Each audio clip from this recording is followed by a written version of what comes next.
Республика ковид стационар тыиш ашада вдайса пар пациенты. Рынчында тыиш юмин шада ашт бынаты. Удонайса пар шада штуагт. Уйтыхай оперативон штабом бардефехушин код таурашея на ниж зинат как надо управление регионалом хаяда ражамонаг Ольга Давыдова.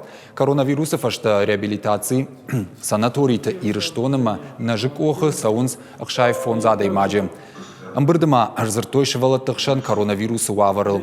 Шывалатты республикон клиникон рынчындоны иш саппорду уа пациенты. Важа уаварысы дуа шывалоны удышты, удондар хуждар канынс.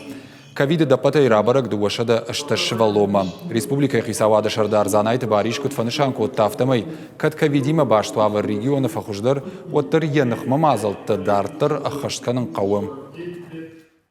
Ситуация стабилизировалась, но это не повод расслабляться, еще раз повторюсь нам всем.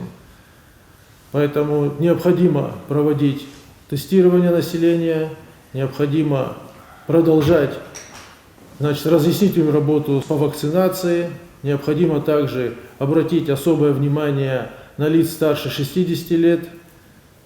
И все те поручения, которые были даны на прошлом оперативном штабе, прошу взять во внимание.